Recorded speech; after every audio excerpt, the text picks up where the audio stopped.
अभी हम मौजूद हैं अंबेडकर भवन में। यहाँ पर तमाम महिलाएं संगठन हैं जो हाथरस मामले को लेकर यह देश में लगातार जहाँ पर भी बेटी महिलाओं पर ऊपर अत्याचार हो रहा है उसको लेकर ये आवाज़ उठा रहे हैं। यहाँ पर विरोध प्रदर्शन कर रहे हैं, देख सकते हैं लगातार जो हाथरस का मामला है उसको लेकर लोगों में आक्रोश है, गुस्सा है। लोगों की डिमांड है कि योगी सरकार को इस्तीफा दे और महिलाओं को सेफ करने के लिए सरकार कठोर कदम उठाए। ये तस्वीरें हम आपको दिखा रहे हैं अंबेडकर भवन से। मैं ये एक्सप्रेस ना कर पाऊँ कि उस वक्त हम किस तरह का डर और किस तरह का दर्द महसूस कर रहे थे, क्योंकि हम एक समाज के ऐसे सेक्शन से आते हैं जो बहुत ही दबा कुचला और पिछड़ा वर्ग है।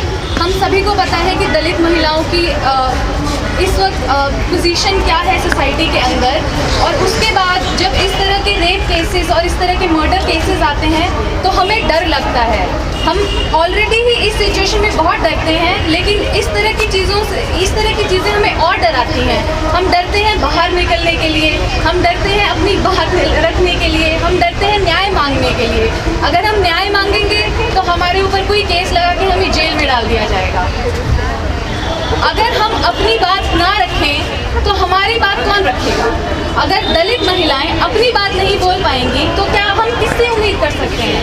ये ब्राह्मणवादी पितृसत्ता जो है, जिन्होंने हमें अभी तक 2020 तक, इस साल तक, जब दुनिया चांद पर पहुंच गई है, मंगल पर पहुंच गई है, और हमें अभी तक अपनी बात रखने के लिए दूसरों के ऊपर डिपेंड होना पड़ता है, दूसरों के ऊपर दूसरों के थ्रू हमें बोलना पड़ता है।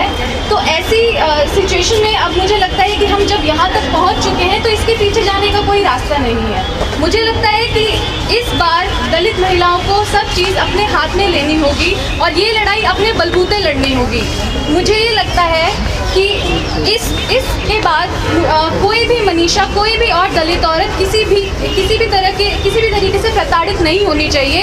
कोई भी एक नया रेप केस नहीं आना चाहिए, कोई भी एक नया मर्डर नहीं होना चाहिए, और इसके बाद से हमें पीछे नहीं मुड़ना चाहिए। तो हम लोग सदियों से ये ऐसे महिला अत्याचारों को सहते आए हैं। महिलाओं को जो भी, और केवल मनीषा का आप मानते हैं तो बाकी जो एक हफ्ते के अंदर 5-6 जो हत्याएं हुई हैं, भदोई की है, बलरामपुर की है, लखनऊ की है। आज सुबह मेरे पास मैसेज आया कि तेलंगाना में भी एक ऐसे 13 साल की बच्ची के साथ में बलात्कार हुआ है और उसको मार के फेंक दिया है। तो ये किस बेस पे कहते हैं? और सिर्फ दलितों की बेटी के साथ में ही ये अत्याचार क्यों होते हैं? बाकी दूसरे सवर्ण समाज की महिलाएं हैं तो क्या वो महिलाएं हैं उनके साथ में ये रैप, हत्याकांड, या इनको एजुकेशन से अलग रखना, या इनके ऊपर शोषण करना, या इन्हें रोजगार खत्म करना, या इनके खाने पीने के साधन खत्म करना, ये केवल एक वर्ग के साथ ही क्यों होता है?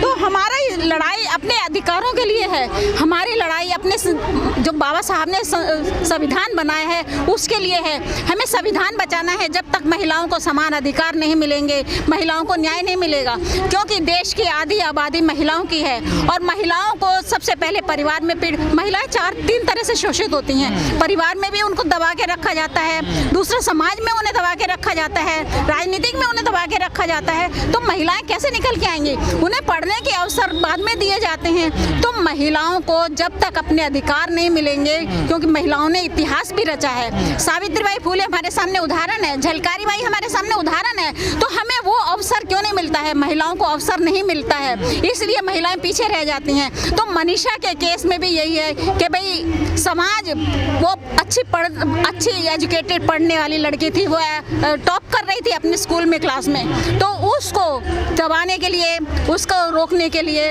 समाज को प्रताड़ित करने के लिए, परिवार को झुकाने के लिए, या किसी के मान सम्मान पे नीचे दिखाने के लिए, ठेस पहुंचाने के लिए बेटी पे ही अत्याचार क्यों किया जाता है? बेटी, सरकार का नारा लिखा हुआ प्ले कार्ड पे, बेटी बचाओ बेटी पढ़ाओ, लेकिन नीचे आपने लिखा है, तो फिर क्यों बेटी जलाई जा रही है? अभी सरकार तो कुछ भी लिखेगी ना, लेकिन संविधान जो बना है, संविधान के द्वारा हमें अधिकार नहीं मिल रहे हैं। संविधान भी बना है, बेटियों को अधिकार दिए जा रहे हैं, तो वो अधिकार क्यों नहीं मिल रहे हैं? जब संविधान हमें अधिकार देता है, समाज क्यों नहीं देता है? सरकार क्यों नहीं देती है वो अधिकार हमें?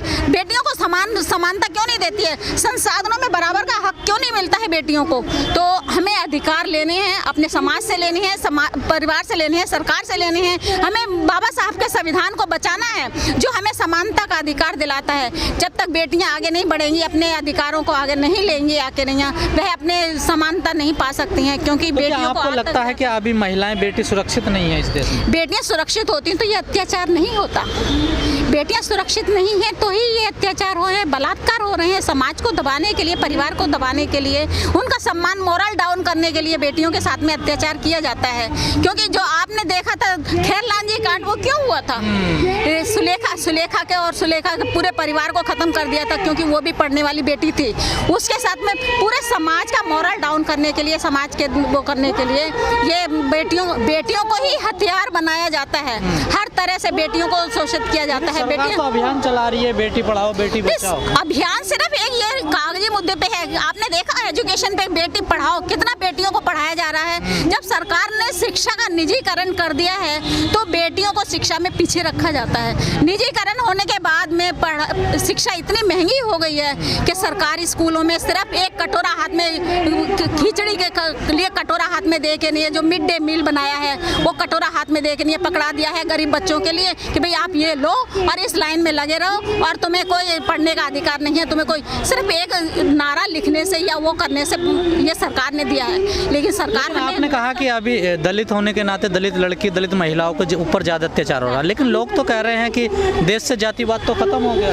देश से जातिवाद कहाँ खत्म हो? इस वर्ग क्यों चुना जाता है फिर शोषण करने के लिए?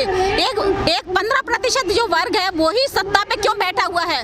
जबकि बाबा साहब में इक्वल राइट्स क्यों नहीं मिलते हैं? जबकि वोट संसद में पहुंचाने वाले हम ही लोग होते हैं, हम ही लोग वोट दे के लिए सरकार बनाते हैं और हमें ही न्याय नहीं मिलता है, हमें ही संसाधनों में बराबर का बंटवारा नहीं मिलता है, हमें ही शिक्षा से वंचित रखा जाता है। हमें बेरोजगार, अभी लॉकडाउन में कितने बेरोजगार हुए, कितनों का रोजगार छीना गया, कितनों के वो जो राष्ट्रीय जो संपदा थी वो खत्म कर दी गई। अब जो जिनके पास पैसा है वो बैठ के खा सकते हैं, लेकिन जिनके पास नहीं है, मजदूरी नहीं है, जिनके पास रोजगार नहीं है, संसाधन नहीं है, वो कैसे बैठ के खाएंगे? वो भूखों मर रहे हैं, वो आत्महत्या कर रहे हैं। लेकिन सरकार कह रही है, योगी सरकार, की किसी भी आरोपी को छोड़ा नहीं जाएगा, सख्त सजा दी जाएगी। हम तो पूरे वर्ग की मानसिकता चेंज करना चाहते हैं। आज ये 4 आरोपियों को सजा दिए, निर्भया को जो निर्णय मिला वो हमें क्यों नहीं मिल सकता है?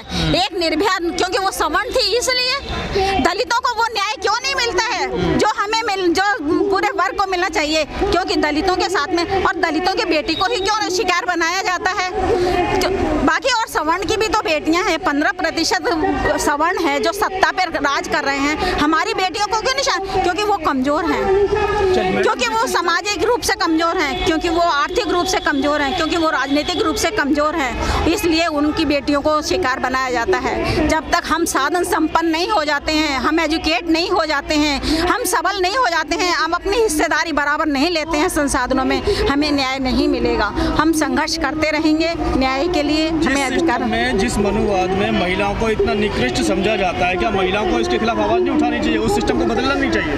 हम सिस्टम बदलने की ही आवाज उठा रहे हैं, ये हम मानसिकता बदलने की आवाज उठा रहे हैं। ये सिस्टम बदलने के थ्रू ही जाता है। मानसिकता जब तक मानसिकता में बदलाव नहीं आएगा, 2-4 लोगों को फांसी चढ़ाने से या मारने से, अपनी मानसिकता चेंज करनी पड़ेगी उस सिस्टम से हटने के लिए। हमें एजुकेट होना पड़ेगा ना, हमें एजुकेट होना पड़ेगा, हमें आर्थिक रूप से सबल होना पड़ेगा, हमें अपने रोजगार स्वयं बनाने पड़ेंगे। क्योंकि जब तक हम निर्भर रहेंगे, हम अपने, क्योंकि निर्भर व्यक्ति को पैरों पे आप खड़ा तो कर सकते हैं, उन्हें दौड़ा नहीं सकते हैं, दौड़ना हमें खुद ही पड़ेगा।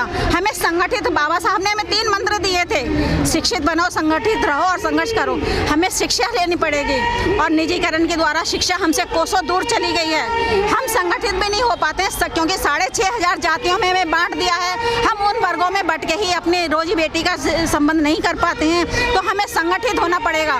देश की आधी आबादी महिलाओं की है, उन्हें सड़कों पे आना पड़ेगा अपने अधिकारों के लिए। हमें संविधान के मुताबिक अपने संसाधनों में बराबर की हिस्सेदारी चाहिए, तब हम अपने सबल हो सकते हैं, तब हम अपने न्याय की मांग कर सकते हैं, तब हम अपने अधिकारों को पा सकते हैं। और जब तक हमें अधिकार नहीं मिलेंगे, हमें संसाधनों में बंटवारा नहीं मिलेगा, हमें एजुकेशन नहीं मिलेगी, हम यूं ही इस तरीके से शोषित होते रहेंगे। हमें संगठित होने की ज़रूरत है, हमें सबल होने की ज़रूरत है। Thank you.